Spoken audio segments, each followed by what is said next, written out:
নমস্কার বন্ধুরা, এটা আমার প্রথম ব্লগ ভিডিও। আর এই ব্লগে আমি ভয়েস ওভার দিচ্ছি, এটাও আমার প্রথম। তো একটু নার্ভাস লাগছে, জানি প্রথম একটু ভুল ত্রুটি তো হবেই, তবুও চেষ্টা করলাম। কিছুদিন আগে আমরা পুরীতে গিয়েছিলাম, তো তারই কিছু ছোট ক্লিপ আমার কাছে ছিল। ভাবলাম সেগুলো এডিট করে একটু পোস্ট করি। তো যা চিন্তা সেই কাজ করে ফেললাম আমি পোস্ট। তো আপনারা দেখবেন কেমন হয়েছে জানাবেন।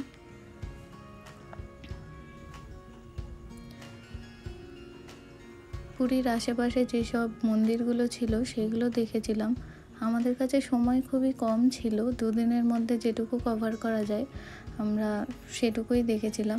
তো এর মধ্যে একটা মন্দিরে গিয়েছিলাম, শিব ঠাকুরের মন্দিরে, যেখানে কিনা অনেকগুলি শিব ছিল। তো সেই মন্দিরটা আমার খুব ভালো লেগেছিল। তারপর নন্দীর কানে জানিয়ে দিলাম মনের প্রার্থনা।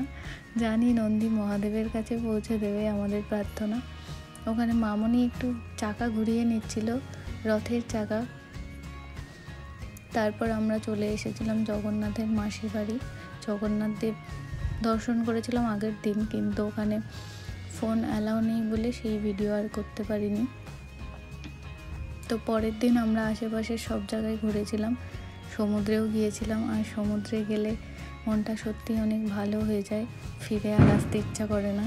সমুদ্র তো সবারই খুব পছন্দের, আমারও খুব পছন্দের। তারপর একটা মিউজিয়ামে গিয়েছিলাম, সেখানে বালি দিয়ে সব কিছু হাতের কাজ করা রয়েছে। তো খুবই সুন্দর হাতের কাজ। সেখান থেকে আমরা চলে গিয়েছিলাম কোণারকের সূর্য মন্দিরে। সূর্য মন্দিরের যে ছোট ক্লিপগুলো ভাই নিয়েছিল, সেগুলো সত্যি সিনেমাটিকের মতন অনেকটা। জানি না কতটা কি হয়েছে, কিন্তু ও খুব সুন্দর ক্যামেরা করেছিল। তো আপনারা দেখে জানাবেন কেমন হয়েছে।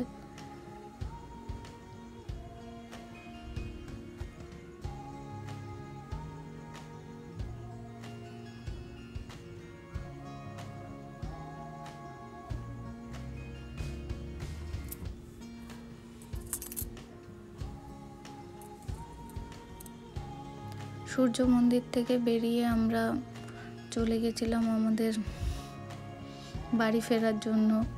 বন্দে ভারতে ফিরেছিলাম, তো সেখানে চলে গেছিলাম। সেই বন্দে ভারতের বেশি একটা ক্লিপ আমার কাছে ছিল না, অল্প যেটুকু ছিল সেটুকুই দিয়েছি। তারপর সেখান থেকে আমরা হাওড়া স্টেশনে নেমেছিলাম। হাওড়া স্টেশনে নেমে হাওড়া ব্রিজ দেখে বাড়ি ফিরে এসেছিলাম। তো সকলে ভালো থাকবেন আর জানাবেন ভিডিওটি কেমন হলো। যদি ভালো লেগে থাকে তাহলে লাইক করবেন। সকলে ভালো থাকবেন।